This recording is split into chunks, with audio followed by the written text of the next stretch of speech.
Join বন্ধুরা, কেমন আছো তোমরা? আশা করি সবাই ভালো আছো। এসএসসি ফিজিক্যালে যারা যারা রানিং করছো তাদেরকে আমি একটা কথাই বলতে চাই, কিছু টিপস দেবো। দেখো, বেশিরভাগ ক্যান্ডিডেট কিন্তু ফেল হয়ে যাচ্ছে, তো ভয় পেও না। কারা ফেল করছে? যারা জীবনে কোনো দিন প্র্যাকটিস করেনি তারাই ফেল করছে।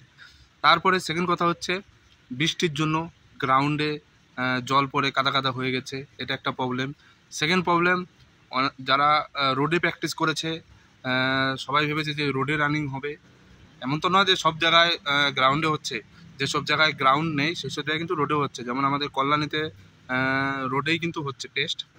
তো যারা রোডে প্র্যাকটিস করেছো তাদের তো কোনো প্রবলেমই হবে না রোডে রানিং করা। তোমাদের একটা কথাই বলবো, রানিং যে করছো মন প্রাণ দিয়ে রানিং করতে হবে, ঠিক আছে? মনের মধ্যে সবসময় কনফিডেন্স জিনিসটা রাখবে যে যে যেভাবে হোক আমাকে পাস করতে হবে, ঠিক আছে? প্রথম দিকে যদি তুমি মোরাল ডাউন রাখো যে হবে না, তাহলে কিন্তু তুমি পাস করতে পারবে না। নেগেটিভ মেন্টালিটি কোনো সময় রাখবে না, সবসময় পজিটিভ মেন্টালিটি, পজিটিভ ভাবনা চিন্তা রাখতে হবে যে আমাকে যেভাবেই হোক আমাকে রানিংটা কমপ্লিট করতেই হবে। আর যাদের যাদের এখনও ফিজিক্যাল হয়নি তাদেরকে বলবো, দিল প্রাণ দিয়ে প্র্যাকটিস করো, মন প্রাণ লাগিয়ে, ঠিক আছে? জীবনে কিছু একটা করতে হবে, বাবা মার স্বপ্ন পূরণ করতে হবে, তোমার স্বপ্ন পূরণ করতে হবে। যদি দিল লাগে কিছু একটা জিনিস করো না, দেখবে তুমি সাকসেস হবে, সফলতা তুমি পাবে। তো এই কথাটাই আমি বলতে চাই, জান প্রাণ লাগিয়ে দাও ফিজিক্যালের জন্য। এতটাই আবার জান লাগে না যে রাস্তার মাঝখানে দৌড়তে গিয়ে হার্ট অ্যাটাক হয়ে যায়, এরকম জান লাগাবে না। না হলেও কোনো প্রবলেম নেই, নেক্সট বার হবে, কিন্তু চেষ্টা তোমাকে করতেই হবে। ভালো করে যদি তুমি চেষ্টা করো না, দেখবে তুমি 100% পাস হয়ে যাবে। আর ফেল হওয়ার কারণ সবাই জানো, এই বৃষ্টির জন্যে।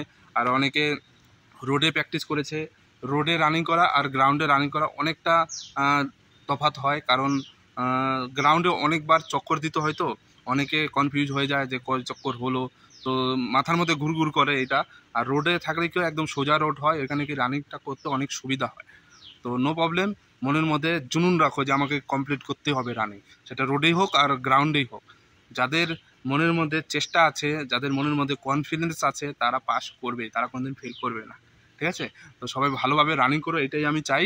আর যাদের সামনে ফিজিক্যাল আছে তারা এখন থেকে প্রিপারেশন নাও, ভালো করে প্র্যাকটিস করো, ঠিক আছে? প্র্যাকটিস করো, বৃষ্টি হলেও তোমাকে প্র্যাকটিসটা করতে হবে, তাহলে ওখানে গিয়ে তোমার কোনো প্রবলেমই হবে না।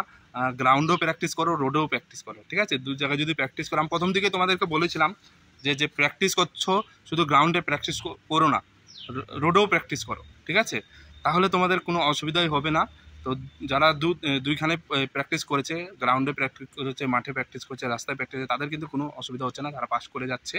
নিজের মধ্যে কনফিডেন্স রাখো, দেখবে তুমি 100% সাকসেস হবে আর পাস করবে, ঠিক আছে? আমি ভগবানের কাছে প্রার্থনা করবো তোমরা সেগুলোই রানিং কমপ্লিট করো। তারপরে বাকি থাকবে তোমাদের মেডিকেলে সবাই পাস করবে, এটা আমি প্রার্থনা করবো। মেডিকেলে যাদের প্রবলেম আছে এখন থেকে ট্রিটমেন্ট করা শুরু করে দাও, ঠিক আছে? সবাই ভালো থেকো, সুস্থ থেকো, জয় হিন্দ, জয় ভারত।